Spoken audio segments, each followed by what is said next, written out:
was funny. I wish I could remember who that was. But the audience was on cue. I started raising my hand to him. You got my back. And it was simple too. I couldn't get it. It wasn't a complicated. More than an issue. We all have our issues. Just one. Yeah, correct.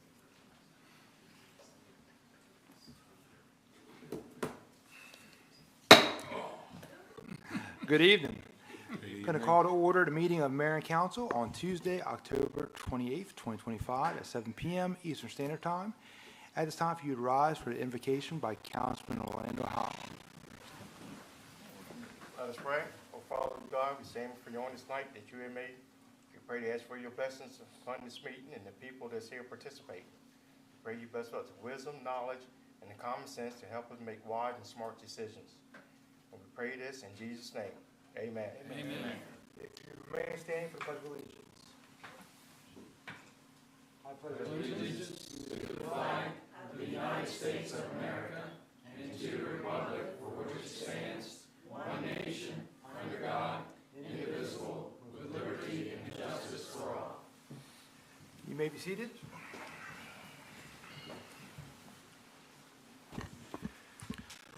Are there any changes to the agenda for tonight's meeting? No, sir, there are not. Okay, at this time, I'm going to ask for an approval of the minutes of the regular meeting on Tuesday, October 14th, 2025. I know those minutes have been provided to you in your packet. If there are no questions at this time about those minutes, I'll accept the motion. Councilman Holland, I accept this motion. I have a motion from Councilman Holland. Is there a second? Councilman Quillen, I'll second. Second from Councilman Quillen. All those in favor say aye. Aye. All those opposed? Okay, those minutes pass. Before we move on to public comment, we do have a few presentations to make, and I believe a Miss Kimberly Schlichting is in the audience. If you don't mind coming forward. Oh, please, Director Brooke, by all means. I don't mean to upstage you there, Director. That's all right. Good evening, Mayor and Council. Good evening. I have Kimberly Schlichting and Rob Coden here with me. Kimberly's the President and CEO of DMEC. Rob's the COO. They're here to present us, the Seaford Electric Department, with 3 awards. The Smart Energy Provider Designation, the APPA Safety Award for Excellence, and the APPA Certificate of Reliability. These awards recognize the City of Seaford as a utility that is committed to the highest standards of workplace safety, smart energy practices, sustainability, operational excellence, and reliability in service to our community. From management to the line crew to the front office who track and input these statistics, everybody plays a crucial role in the designation of these awards. We are honored to be recognized among our peers for our efforts in upholding the high standards that these awards represent. I must take a moment to acknowledge that without assistance from members at DMEC, our recognition for the Smart Energy Provider designation would not be possible.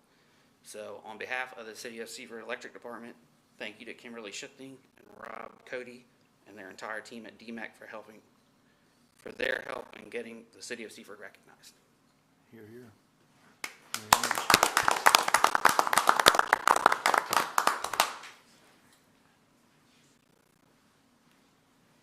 Thank you so much for having us here tonight to just, congratulate you for these awards. I don't know if you heard in the title of the awards, but it said excellence in service. So excellent safety, excellence, and reliability. And that should not be understated.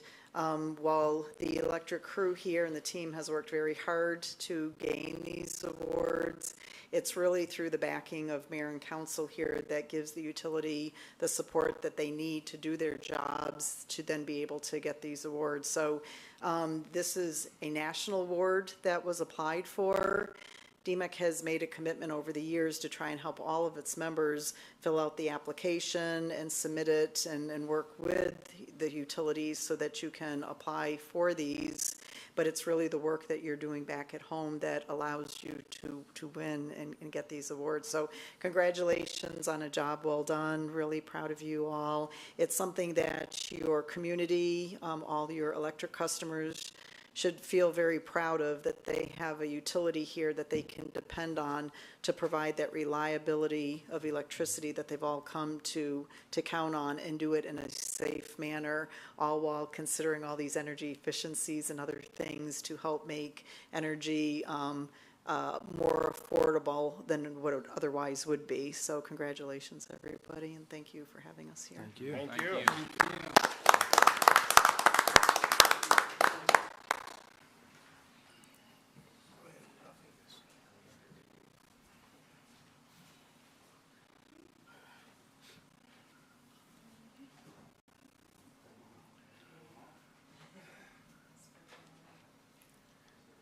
Spread them out and then squish it.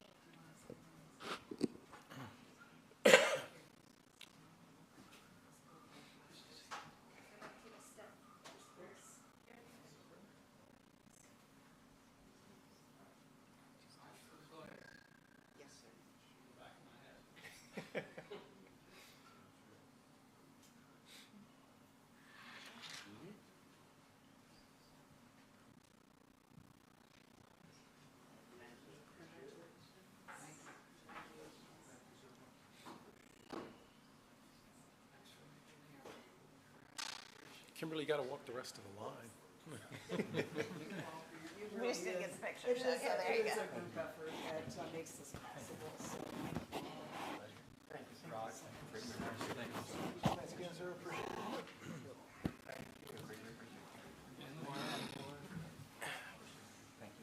That's outstanding work by an outstanding department. It was an honor to be there on the 17th with our city manager, city leadership, city council were in attendance, and to see how well our department was recognized by DMEC with their peers. It was an awesome night to be a part of. So congratulations, Director Brooke and the entire department. Great job. At this time, I'm going to move over to our Chief of Police, Marshall Kraft, I believe has a few announcements to make.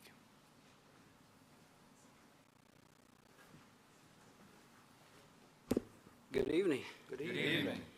Thank you for having us tonight, and I'm very proud to be able to be here tonight to introduce you to some new promotions that we've made since May, from May 19th through September 15th. First, I'd like to introduce Lieutenant Valerie Horn. She was promoted to her current rank of lieutenant on May 19th. Valerie, please come up. And what I'm going to do is just recognize each officer and ask them to come to the right. And as everybody gets up, then we'll just go through the line, if that's okay. Valerie is a 20-year veteran of the Seaford Police Department. She had her 20-year anniversary in September, so congratulations to that as well, Val. And our newly promoted Staff Sergeant, Toby Lorian, he was promoted on June 9th of this year. Toby was our senior patrol sergeant. He was a sergeant, I believe, so you promoted back in 2019? Congratulations. He wears many hats at the department. We're very blessed to have him. And our next sergeant that was promoted on September 15th for patrol would be Kyle Jones.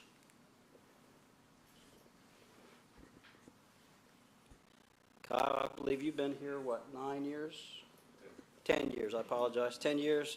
Kyle is one of the team leaders for our SWAT team, and he holds many hats as well, doing different types of instruction for us. And congratulations on your promotion too, Kyle. Next will be Joe Palm. Joe was promoted on September 15th as well. And Joe, I believe you were hired in 2018 with the Seaford Police Department, is that correct? 2017. I'm going back from memory because it was before I came here. Yeah. So he actually had two promotions back to back. He made senior corporal, and then a few days later, a week later, made sergeant. And Joe's also the team captain for our SWAT team, and wears many hats. And as you can see from his chest there, he's running out of room, so he does a great job for us. And next is Sergeant Ashlyn Hare. Ashlyn was in the police academy actually when I was hired here in May, so she started in the spring class of 2019, and congratulations to Ashlyn. And I'd just like to give them a round of applause.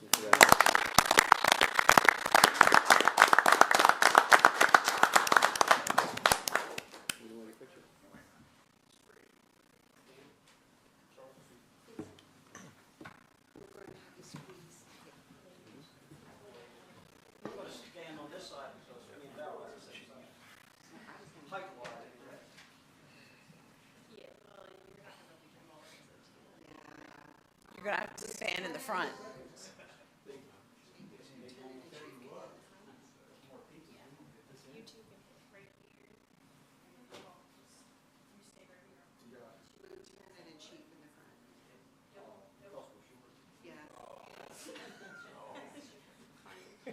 That's what happens to we short people. Vertically challenged. Vertically challenged, yes. We end up in the front. It's the white shirt, makes it stand out.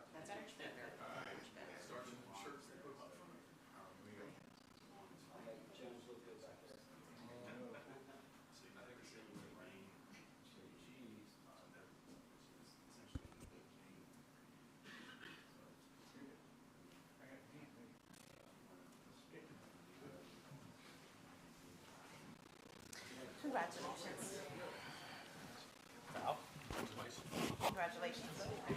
Congratulations. Sorry.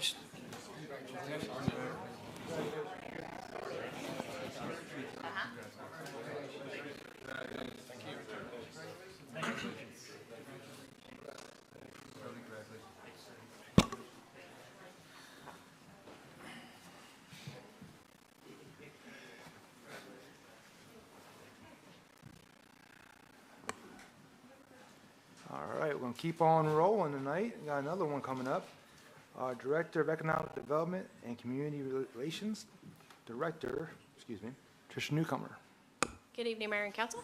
Good evening. I'm excited to present to you, we've hired Miss Kylie King. Kylie, come on up. Kylie started with us on the 20th of this month as our new marketing assistant, and when I tell you she hit the ground running, she has hit the ground running.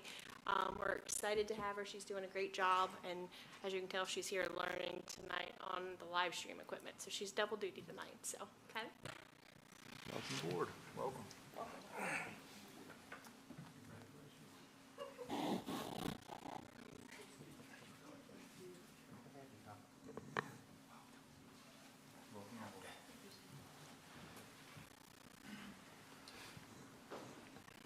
So a lot going on here tonight. Let's see. Tell you what, good stuff. Welcome aboard, Kylie. Glad to have you. At this time, we're going to move on to public comment. Is there anyone here this evening for public comment? We have Alexa Elliott for public comment. All right, Ms. Elliott, if you want to come forward. She's not here? No. All right, we have someone else here for public comment? Sunny Patel here for public comment. Mr. Patel, if you come forward.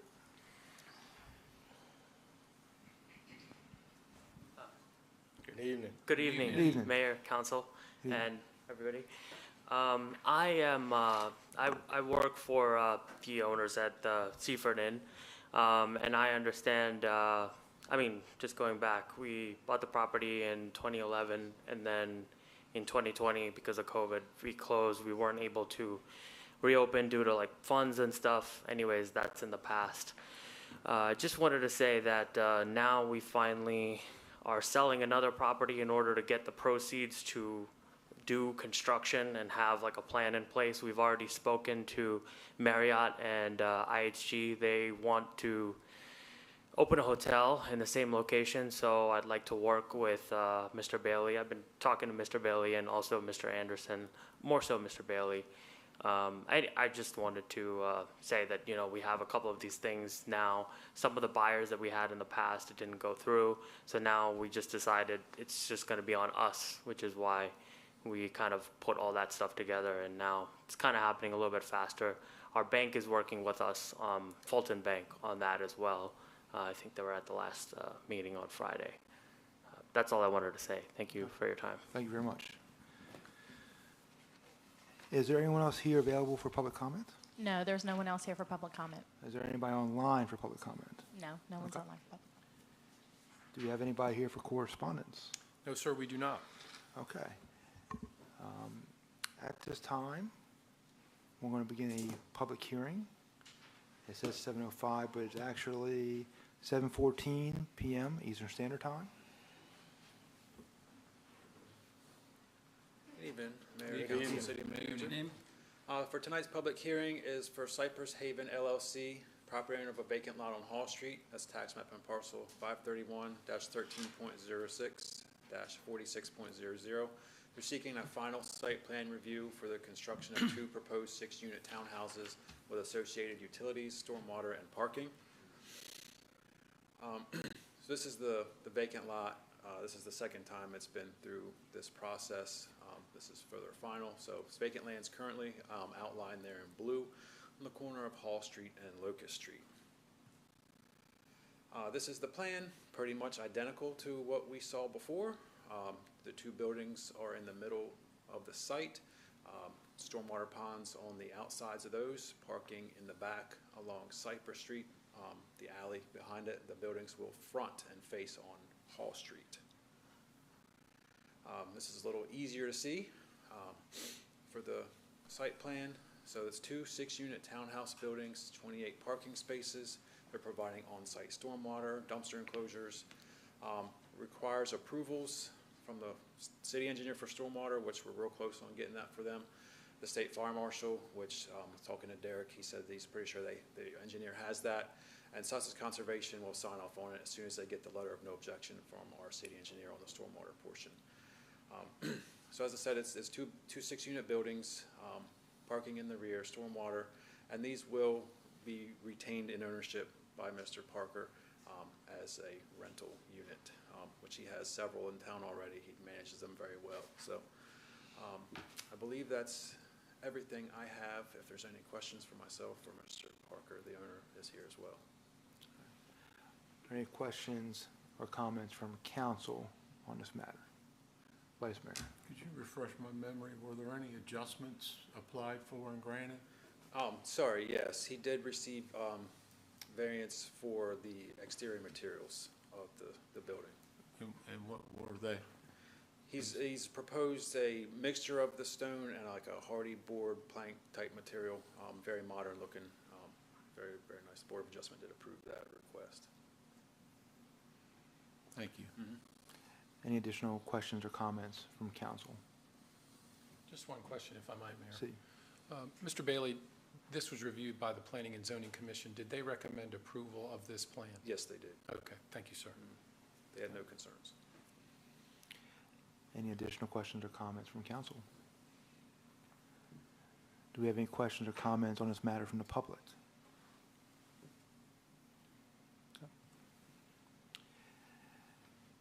At this time, I want to ask for a motion to close the public hearing.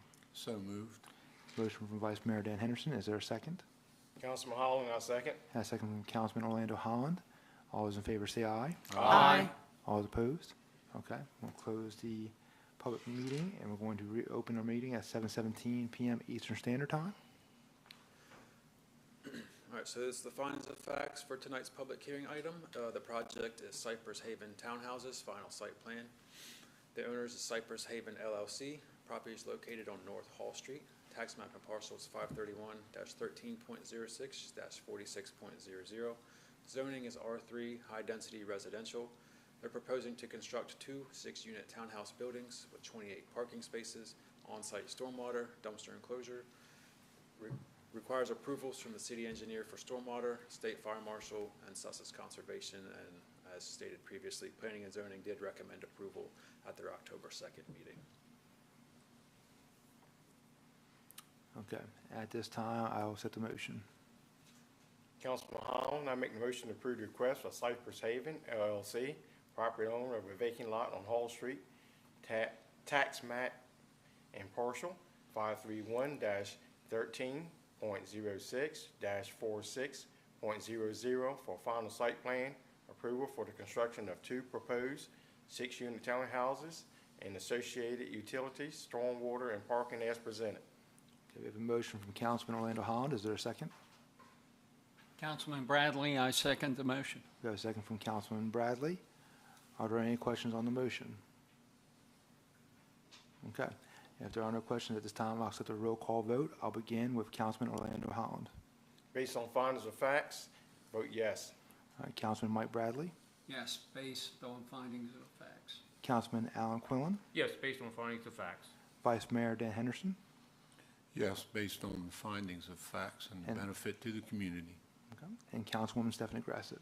Yes, based on findings of facts. Okay, passes unanimously. Thank you very much. Mike.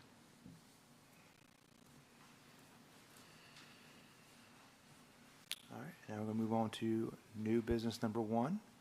We have members of the Seaford Community Swim Center here. Good evening. Good evening. How are y'all? Doing well. How are you? Oh, I'm doing good. Good. Welcome. Welcome. Thank you very much.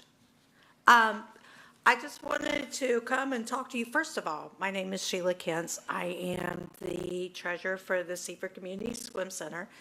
I just want to come update you on some great things that's happening with our pool and how our season went. So you can see our pretty picture there. Please come and be a member of our pool next year. So in 2024, we only had 325 members. So in 2025, we are up members. So we've done a lot of marketing type things where we've tried to put out, for people to be a part of our pool. So we're making progress with that. In May of this year, right before we opened the pool up for the 2025 season, we refurbished the west side of the pool. There's about a 6-foot slab back from the side of the pool where we had a little lip that we needed to replace concrete. So we replaced the concrete. We replaced skimmers on that west side. We put in a new handrail to make it easier for our older folks to get into the pool. We also put lines in the side of the pool so that we can get the lines that are on the bottom that are keeping our pool going. We abandoned those because we have found over time that they are breaking and causing us problems, and we're having leaks. So we completed that in May. The good thing is we got some funding through and I need to read this, Community Redevelopment Reinvestment Fund. And so between that and what the city of Seaford is willing to put in, we are going to do the full area there that you see in green. We're going to complete the whole thing that's coming up. So next week you will start seeing some concrete being broken up, things happening, and that will take us into May of next year. Along with that, we have some main drain work that needs to be repaired. We're going to do that. And we also have some drive work that we need to do inside the pump room. We've got to do some replacement. We're having some problems keeping pumps running. We're going to take care of that too. So we got a lot going on. That's exciting. It is exciting. We're very happy, and we thank you for helping us. We couldn't do this without the council. One thing that we would like to do, because we have finally gotten to the point where we are settled with our minimum wage, and the minimum wage increase will not happen in 2026. We are done for a while. We would like to keep the rates the same in 2026 as in 2025. So that's what we're planning on doing. The one thing that we are going to do, as long as you guys are all okay with that, we want to remove the family membership option. It's just not really viable any longer because we only had 14 families per se that are five or more. It's hard because one of the things that we talk about is, how do we make sure that these families are in a home, or in the same household and all. And, nobody has the resources to put toward that, to verify. So, we have some people that know that other people are not families, but if you ask them, what are you going to do? What are you going to say? They tell you they are, there's nothing you can really do about that. So, to be honest with you, $140 a person. That is what the fee is for early bird membership that runs from, it's going to run pretty soon as long as everybody's okay with it, until May 15th. It's $140 a person. You can go as many times as you want. It's a one-time deal. And for seniors and veterans, it is $115. So I don't think that's, as the board has talked about, we don't think that's out of line for a whole entire summer, per person. We don't think that, and we did talk to a person that has a family that is greater than 5, had no problems with that. Just making sure that we present it ahead of time so that they know they've got to save so much money to get that rate. So what are your thoughts? I do have one question. Okay. What do you,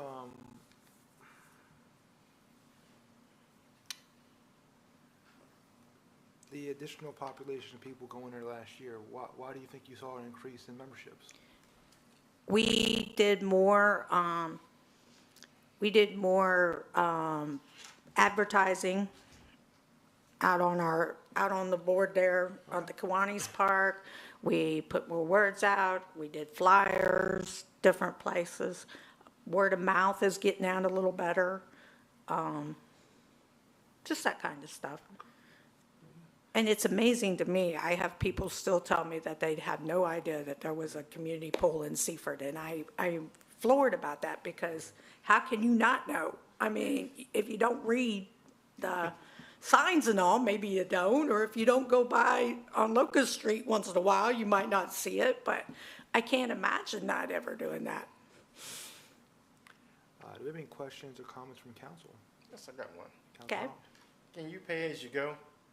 Somebody like, No, we don't So you allow have that. to- It's a one-time deal, but you have all the way, you can wait to pay and whenever you want to go to start going, or, you have all the way up to May 15th and then the rate does change to the normal rate right, past that point, but you have that time. That's another problem you have. Remember, we're all volunteers, and trying to keep track of who's paying and all that stuff as you go, that kind of gets a little difficult. Vice Mayor? Thank you, Mr. Mayor. I appreciate what you do for the community. Have you ever done any polling as far as how your rates stack up against our peers with other community pools in the region? I have looked at that. We are lower than most. We're very competitive with SSA. Maybe it's just a little slightly more because of the way they set up their rates, but yeah, we are very cheap compared to some of the ones over on the eastern side. Okay, thank you. Yeah. Councilman Quillen. Thank you, Mr. Mayor. Thank you for everything you do for our community as well. I do appreciate that.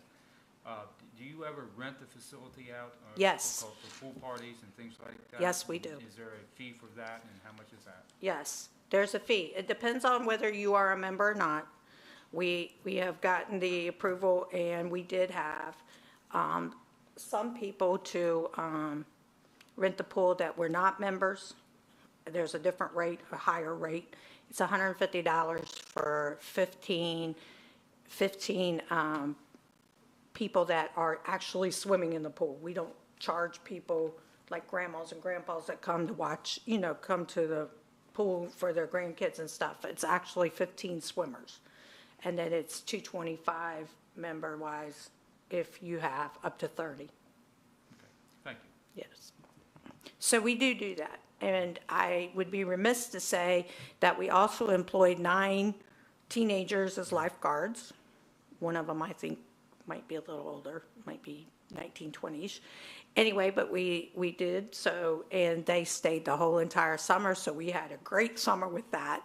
Didn't have those issues. We did have a pool manager this summer. She actually is a member of the pool, has been for several years, and that worked out well for us. You know, of course, we always have some kind of issue, but overall, we had less issues than we normally have, so we consider that a victory. We made money, we paid bills, so we did good in that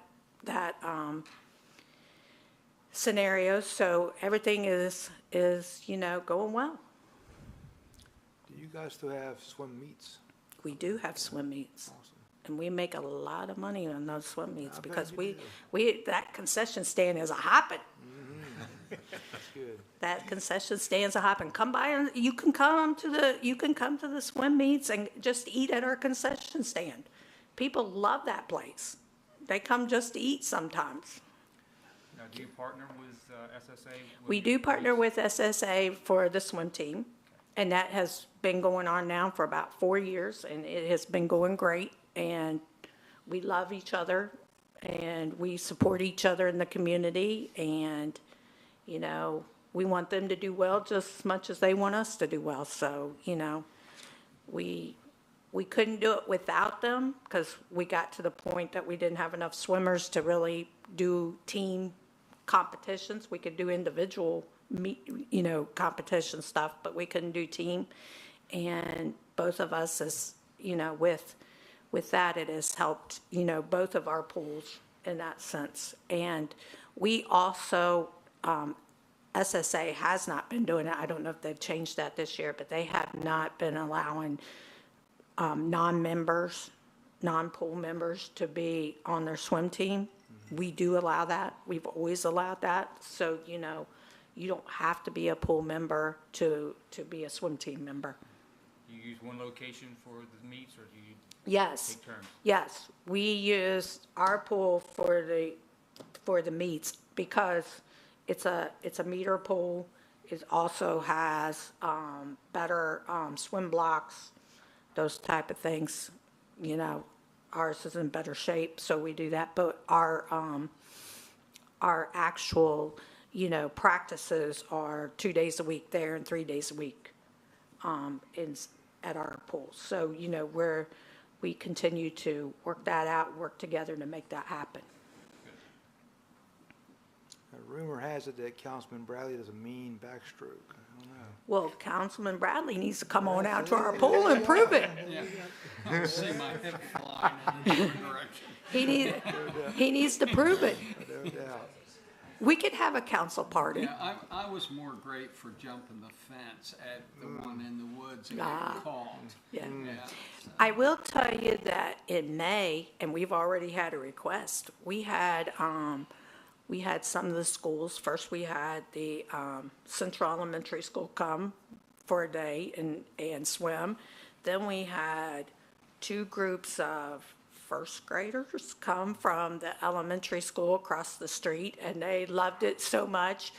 The teachers and the principals loved it so much those 2 days. They've now requested 4 days for 2026. So, we don't only just, have members. We also try to help with the community because they, they're what supports us. And I do believe some of that has helped us raise some of our memberships, because those kids have a good time. They go home, it's on. It's on indeed. It's on. Well, just go ahead, please. I don't want you to not recognize that we will continue to try to refurbish along the way. We already have potential plans for 2026 to 2027. We'd like to do some refurbishment of the baby pool. It needs some love. We got some older folks that are, using some walkers some, so we'd like to make things a little more ADA compliant in the bathrooms. And I did not put on there, but I remembered something else that needs to be really considered is we don't have any electric on the west side of that pool area. So, we really need to get something more permanent. We're making do right now, but we need to get something more permanent along the way. So those are kind of our 2026, 27 plans ahead of us. So we're continuing to work on it. It's getting better, a lot better. I think the city can vouch that, their chemical amounts were a lot less this year because, leaks and things, we have been turning things around with that, trying to get that all straightened up so that, we don't have to worry about that. And that pool was really in good shape this past summer, stayed in good shape. One more question. Please. One more question for you. Okay, you can Do you have, have any type of partnership with the senior center? Do you have seniors coming over from the senior center to swim? we do have seniors from the senior center that do come over to swim. And up until this year, because we got so big, we had a partnership that we would trade days. We would use their facility for our swim team banquet, and they would use our facility to have a senior swim night. Because It bites. that thing's coming after me. Because of and this is a good thing, because we had so many people swimming, we got bigger than the senior center, but we told them, come on over, you're still gonna come over and have your night. So they do have that, and we have had some senior citizens join because of that. So we keep after them. We send them all kinds of, applications and tell them sign up and let's go and have a great time. And we do see a shift in the last few years. We do see more of the older people in the community wanting to join the pool and have. So it's ebb and flow. It goes up and down. Sounds perfect for us. I know, buddy. I'm still waiting for you to come for your backstroke. We're all going to be there I was to. breaststroke. I did breaststroke. Okay, well, one of you can do backstroke, one of you can do breaststroke. We can have a council. And I'll lay out, meet and night. I'll lay out in tan. There you That's go. right. There you go. We got it going on. I'm afraid I started something here. That's yeah. No, in all seriousness, no, thank you so much. It is a big, huge amenity for our city and our residents, and I know so many people love it, so thank you all for doing what you're doing, and if we can do that as a city to help you, we're here. So, Okay, thanks so I much. appreciate it. Yes, ma'am. All right. Anything else? Okay. I'll be seeing you at the pool next summer. Yes, ma'am. I'm ready. I'm ready for spring already. Thank Have you. a good evening. Thank Thank you. you very much. Thank you. All right, we're gonna move over to new business number 2. All right, council has in their package a memo from Director of Public Works Burley Mears. We did receive bids for a service truck, 1-ton service truck with a snow plow. There were 4 bids received. The low bidder was IG Burton in Berlin, with their bid without a trade-in was $87,650 even. Mr. Mears is recommending council consider going with that bid without the trade-in. He'd like to keep that existing truck until he gets the new truck, and then he's going to try to sell it outright. Just for council's purposes, we did budget $100,000 for this purchase, so it is within budget, and the director is recommending moving forward with the low bidder. Certainly, I'll try to answer any questions council might have. Are there any questions from council on new business number 2? Okay, if there are no questions at this time, I'll accept the motion. Councilman McClellan, I make a motion to award the bid for the service truck with a snow plow to IG Burton Berlin Chevrolet in the amount of $87,656 as presented. We have a motion from Councilman Alan Quillen. Is there a second? Councilman Holland, I second that motion. A second from Councilman Orlando Holland. All those in favor say aye. Aye. All those opposed? Okay, passes unanimously. Now on to new business number 3.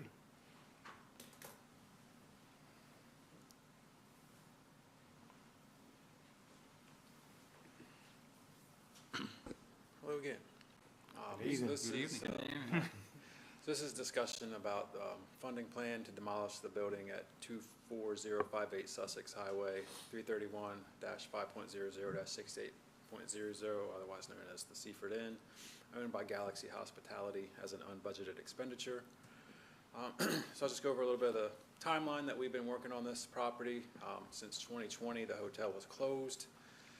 In May of that year, we had to shut the water off due to a large leak.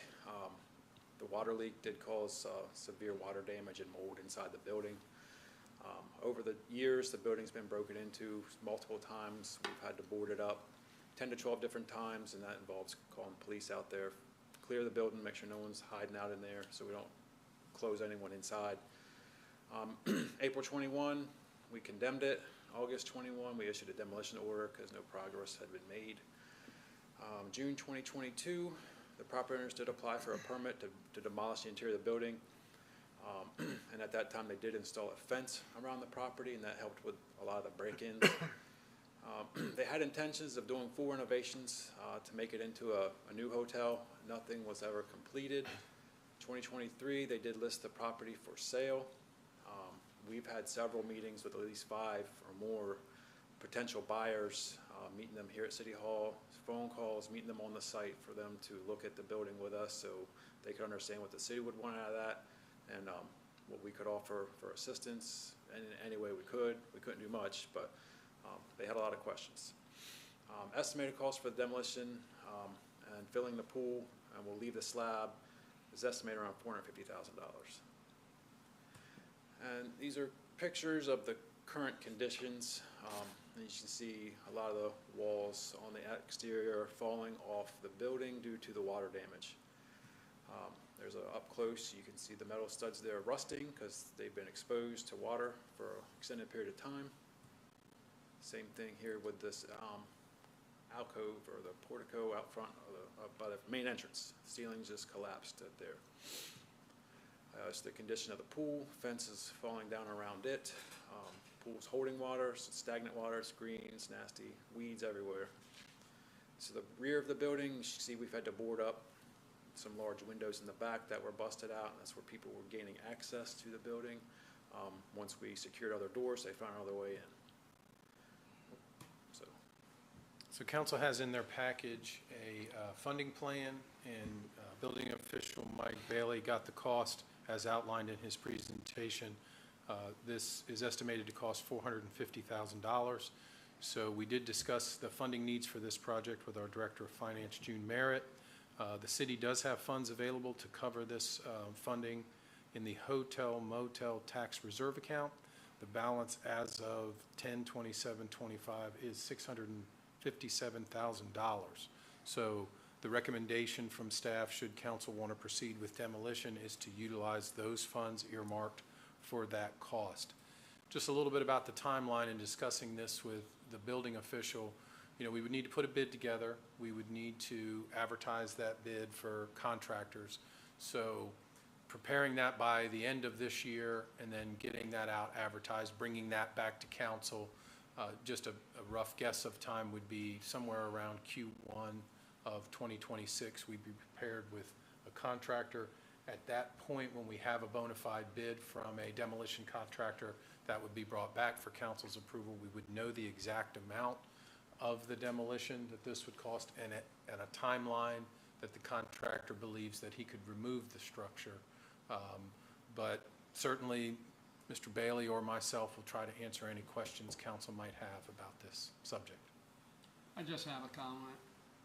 Okay, I've only been on the council for 2 years, but this building has been an eyesore for quite some time, and I think the city in both regimes have been more than accommodating to the owner in the past, and I think it is a time for us to make a decision to move forward. In my opinion, it's quite an eyesore.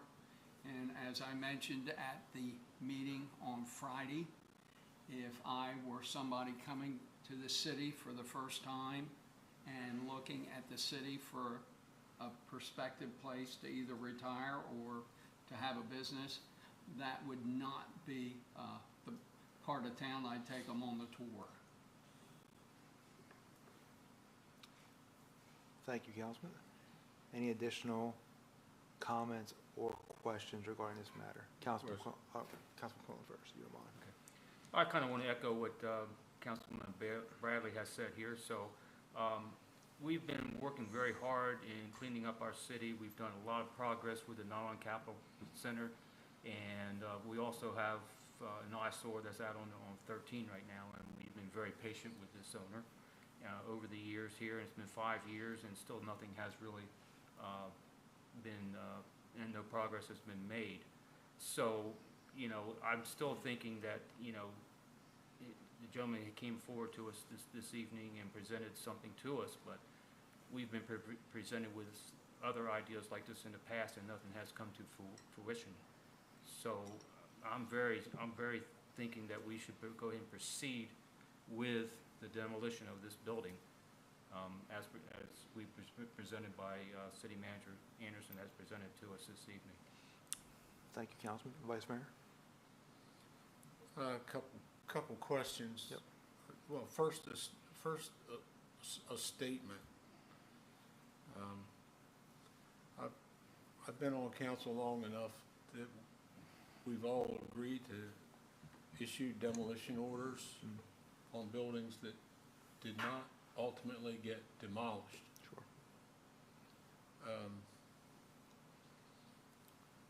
Namely, the building that will be the mill. Yeah.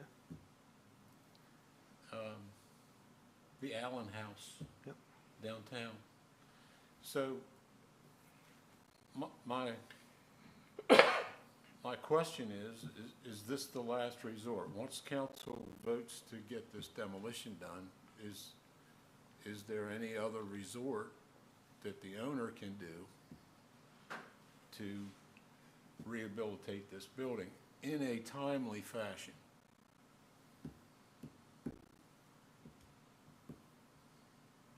Is that a question? That's a question. For me or For you. the council? Or So- anyone who would answer.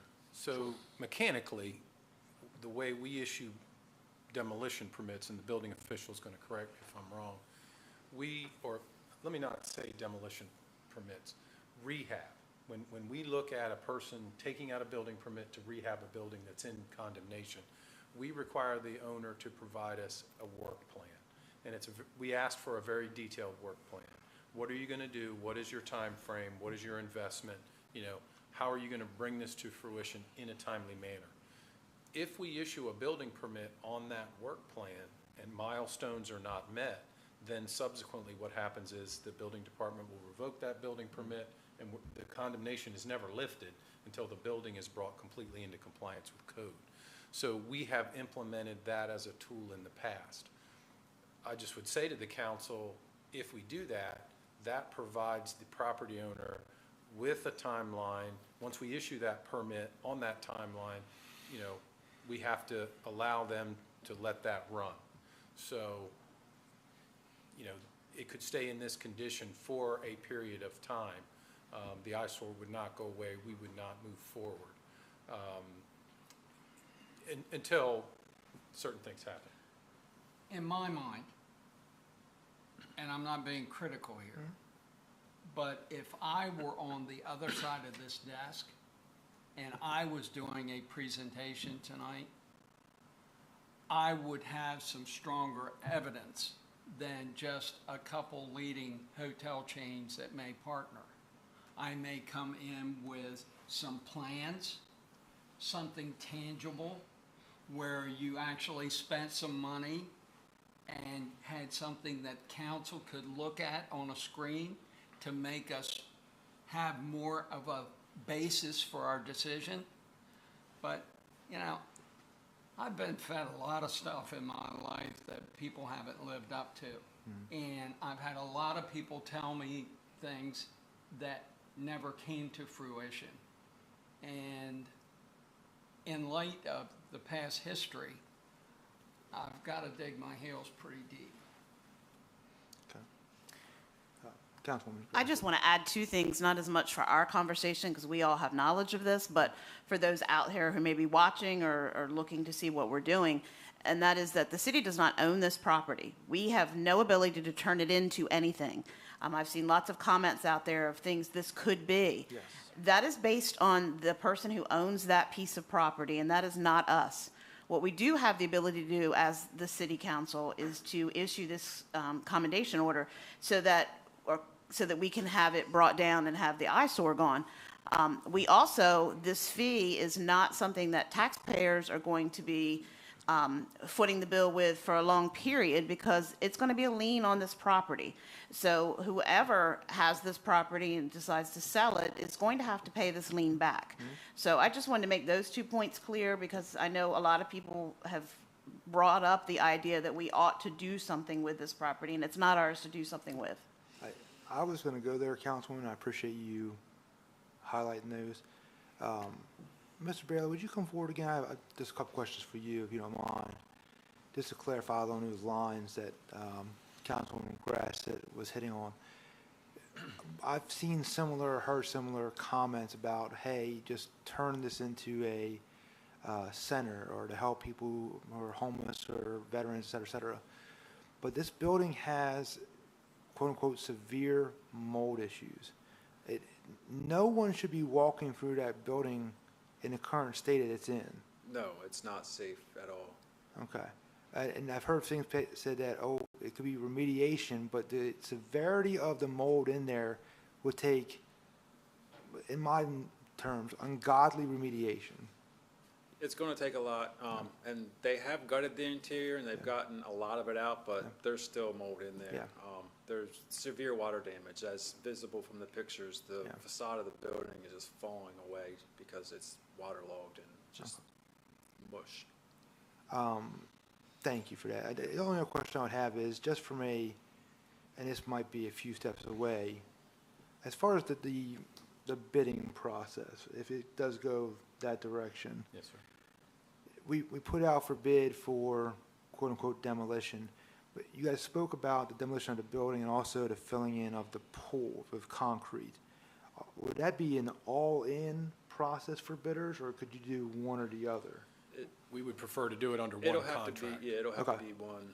And just for clarification, our plan would be to fill the pool with fill material. Just dirt No and seed it, concrete. yeah. 10-4. That's why I wanted to clarify, just in case Mr. bidders Bailey's are out comment there. about the concrete that you heard, the plan is to leave the concrete slab Yep. so that the site does not erode. We won't have to cut the grass in that area. 10-4. And being right on the pond, we're worried about siltation runoff into the pond or anything like that. Okay, thank you for the clarification. Yes, sir. Councilman. Mike. Hey, Mike, if somebody was to buy this or do something with it, wouldn't it have to be demolished anyway because of the shape that it's in? Or is this structurally sound, you think, or? They'd have to get an evaluation done on the structure. Right. He'll have to get an evaluation done on the structure. The current owners, if they plan to do anything, just make sure that it's structurally sound. I'm not an engineer, I have no idea. Okay. It looks like it could be, but Right. they have to get it looked at by a professional. Councilman Quillen.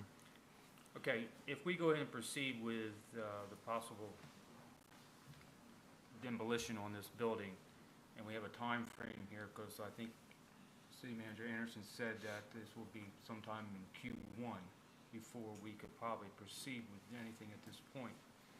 Does the owner have any, during this period of time from now to Q1, that when we determine when we're going to have the timeline for the demolition, if the owner put something together and came back and presented it to us, can we allow that? Is that something that we can allow?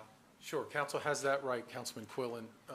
The one thing I would say, if we bid this and we enter into a contract with a contractor, we then at that point become liable, because then we're in a contract for a service. But we're not going to go into a contract with a contractor until we have all the bids in. You are correct. And we're not going to have the bids in until Q1, correct? So up until that, you're 100% correct. Up until that point, we could rescind the bid, we could, council could, up to bid day, deny the bid and we're not do locked in something anything different. with the contract. Not until you award it and we issue a purchase order for it, and then we're liable for any contractor's profit margin or other expenses, mobilization, things like that. So if we make a motion to proceed this evening, we are giving actually the owner a little bit of time to do something if he needs to do it. Yes, sir. Any additional questions or comments from council? If there are no additional questions or comments, I'll set the motion.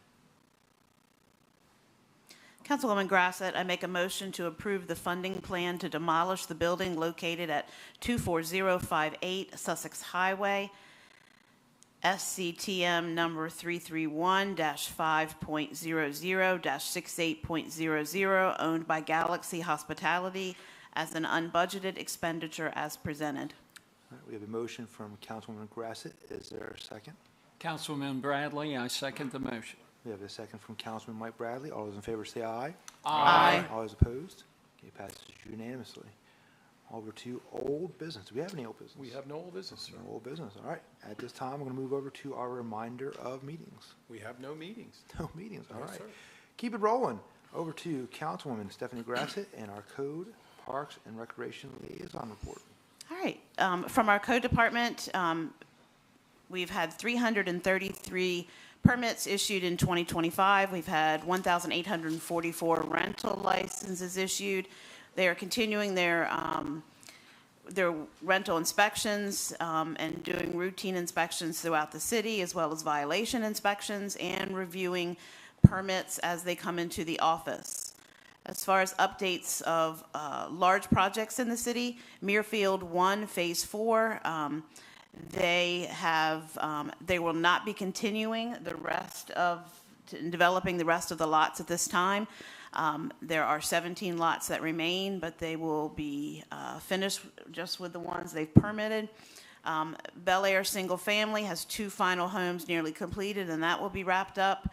We are still waiting for KRM to schedule their inspection and work on the first lease for the storage space at the Western Sussex Business Campus. At the Nylon Capital Shopping Center, the permits are ready to go for the front building shell spaces. The Dell Tech fit-out permit has been issued, and Tidal Health building construction has progressed. As to new things coming to Seaford, Mod Wash, the old car wash, has been demolished. The building plumbing work has started. Governor's Grant Phase 4, the utility installation is underway. Lots are being graded. Aldi, they are waiting on approvals from DelDOT and Sussex County. Once they get those approvals, then we will be issuing permits as soon as we get copies. Cookout, we have received revised copies of their final plans for review. They are still working on their architectural plans. And as we discussed tonight, we are going to be issuing a demolition order for the Seaford Inn. That's it for the Code Department. For Parks and Recreation, Parks and Recreation has been helping with several fall festivals, trunk or treats, those types of activities. They've prepared the fields for sports leagues and rentals. They've been working on some irrigation issues at multiple locations, including at the police station. They have concluded youth flag and youth soccer. They're working on the final playoffs for all of those. They do have approximately 80 plus students or kids, gotta wear my other hat, kids registered for youth basketball. Registration does close this Friday on Halloween.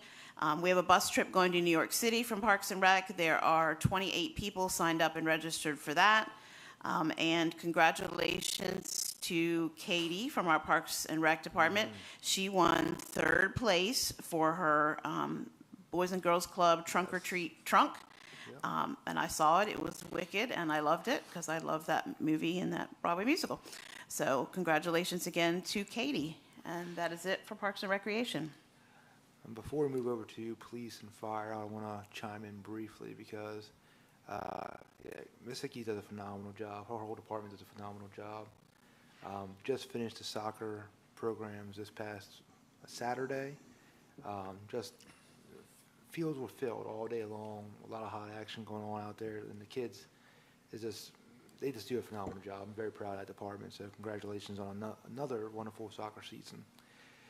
Going to move over to police and fire, and Councilman and Vice Mayor Dan Henderson. Thank you, Mr. Mayor. I have 2 complete reports from Chief Wilson and Chief Kraft. Starting with the fire department, there's a total of, under fire statistics, there's a total of 1,051 calls to date for an average of 3.4 calls per day. Under EMS, there's 3,829 calls for an average of 12.7 calls per day. Pardon me.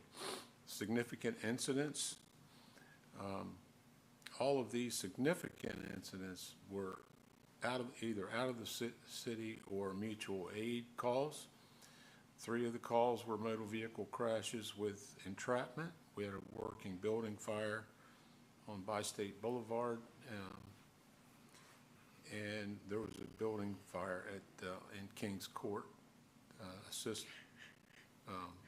assisted blades. Under apparatus status, Rescue 87 is still out of service for body work. Tanker 87 is out of service at Chambers Motors for code reading and maintenance. Under training, the next training will be at November 5th for vehicle rescue evolutions at the Blades Fire Company's pad. You'll see a chart with participation in training, total hours, number of class hours, and the count of people. Under EMS, all EMS units are in service. Firefighter EMT Hunter Hardesty completed his 2nd year of service with the Seaford Volunteer Fire Department.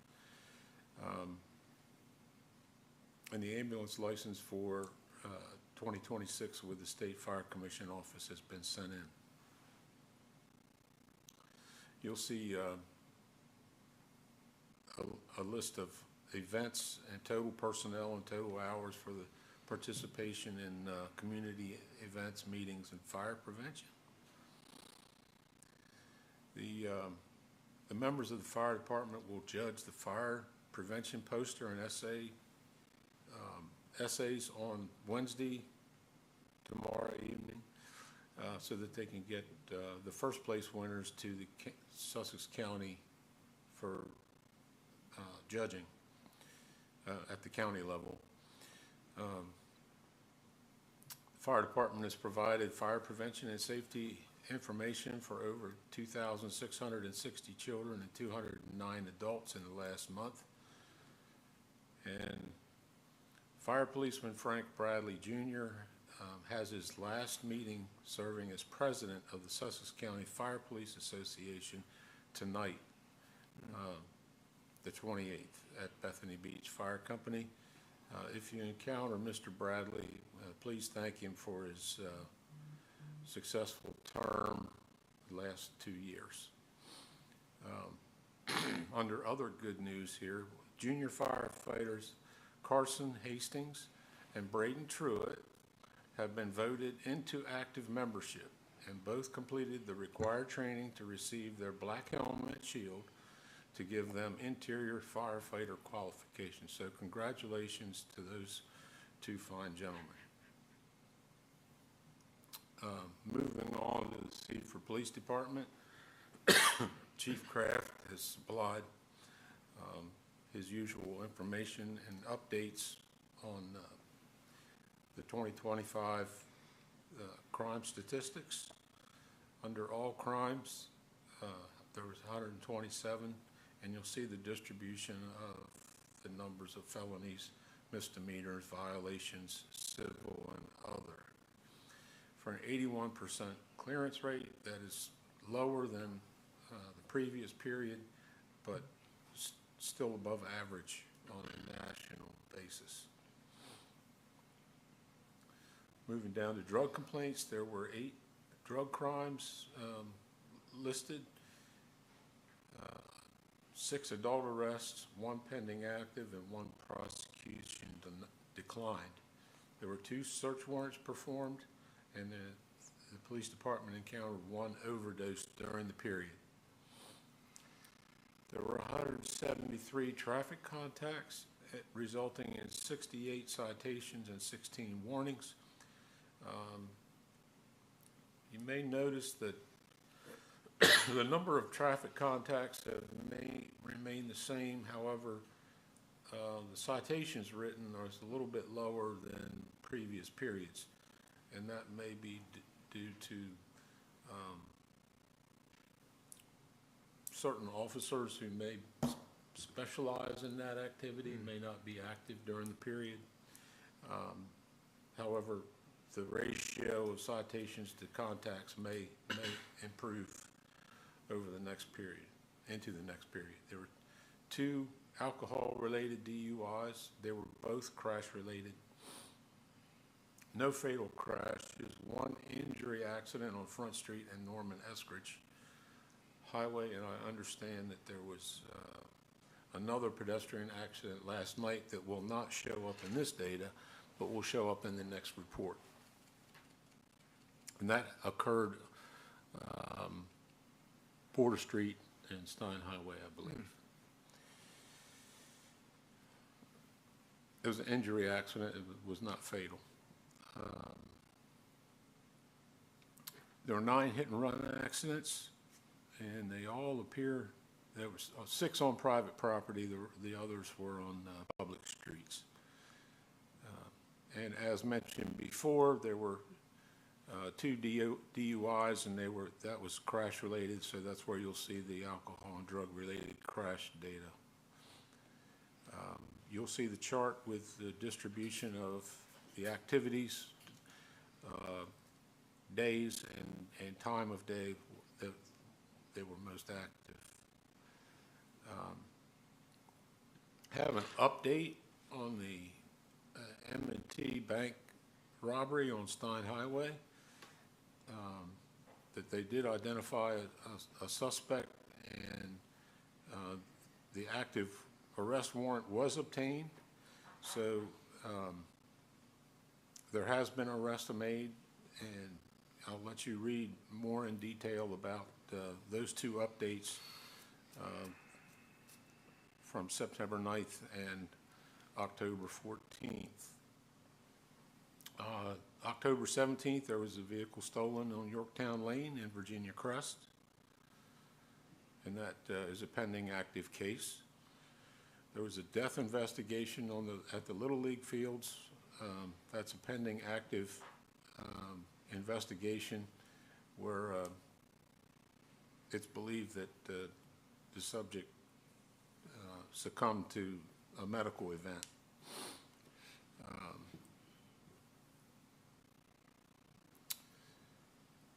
And I'll let you peruse through the others. There are other significant events there. Under administration, the administration, the leadership was quite busy over the period. Under community events, police department personnel attended trunk or treat events at West Seaford, at Ross Mansion. On the 23rd, there was cones with cops at Lickety Splits and Slingers. There were, it was the safest place in town because I believe just about every officer was there. They weren't on shift, a lot of them, but they were, you could be forgiven for thinking there was something going on because there were half a dozen cars out front. Lieutenant Horn and Corporal Matthews attended or helped out with Sea Witch on the 25th. There's lots of training going on. They continue to train and keep their skills sharp and learn, and that will be the end of my report. Thank you, Vice Mayor. I'm going to move over to Administration and Councilman Orlando Holland. Thank you, Mr. Mayor. They attended the Downtown Development District Workshop in Dover, and the meeting was held at Tidal Nancoat regarding new emergency generators, and also attended Robotic Summit, and they met with DPNL regarding transfer of electric services to Sunrise Motel, and they attended a quarterly golf course meeting with Atkins Management, and a conference call was held with Randall Larimore regarding next phases of the Oyster House project.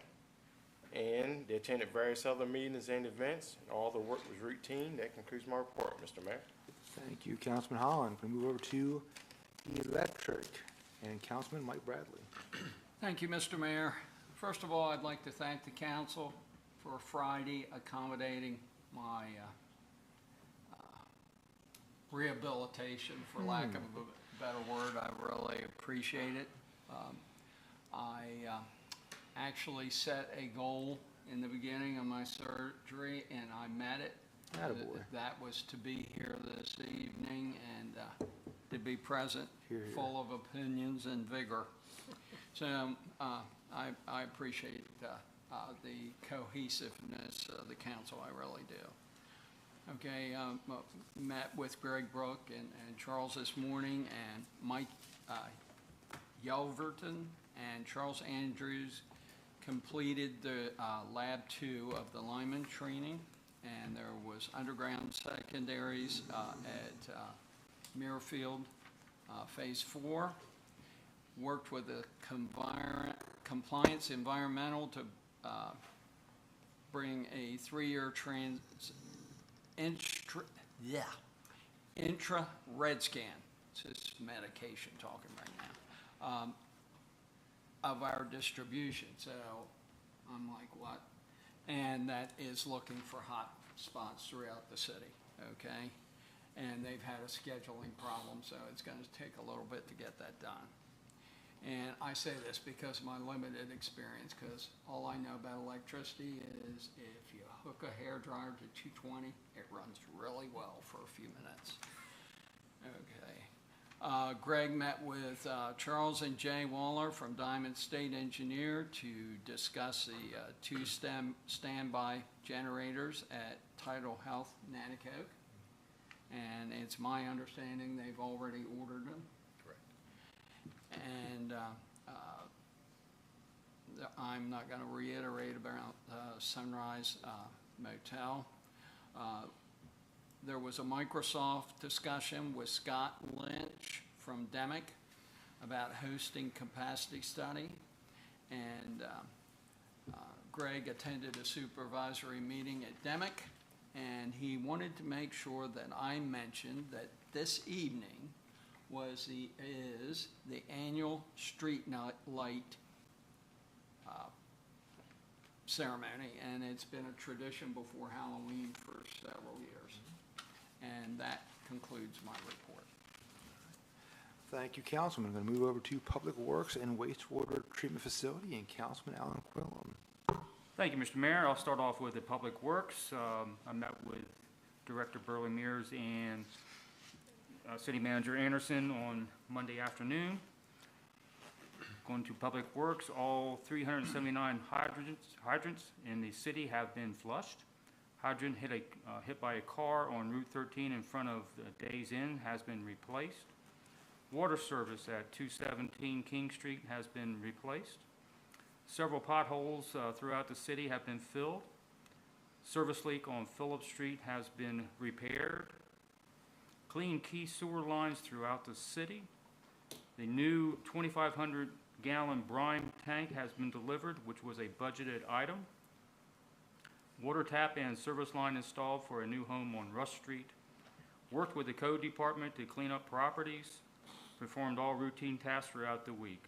Moving over to the wastewater treatment facility and the compost. Performance is doing good. Dewatering performance has improved due to the cooler weather. The PAA trial concluded on October the 13th, and we're back on to chlorination and dichlorination system for disinfection. Process for eliminated the NSCIU classification is completed. Submitted DRMQA 45 permittee data report to DENREC. Rebuilt a EQ pump was received and also installed into the FE3.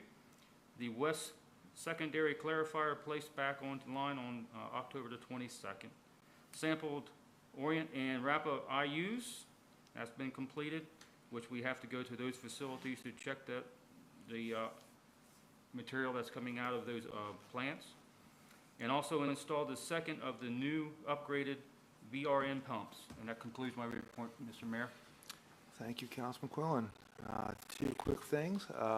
One, good luck to our Seaford Blue Jays Friday night. They're back in action, playing early college school at Delaware State. Jays are on a roll. And just quick, Friday night being Halloween, just want to wish everybody a happy and safe Halloween out there. And that concludes our meeting. Yep, go ahead. It's parade tomorrow? Parade's tomorrow night, yes, Okay. parade's tomorrow night. For more information, go to Downtown Seaford Association and Alice Atkins. Stay tuned because of the weather. Yes, sir. Right. There That's may what I'm be saying. alternative plans. Yes, sir. So, and with that, I'd ask for a motion to adjourn. Councilman Quillen, I make that motion. A motion from Councilman Alan Quillen, is there a second? Councilwoman Grassett, I second. A second from Councilwoman Stephanie Grassett. All those in favor say aye. Aye. All those opposed? Passes unanimously. Good night, everybody.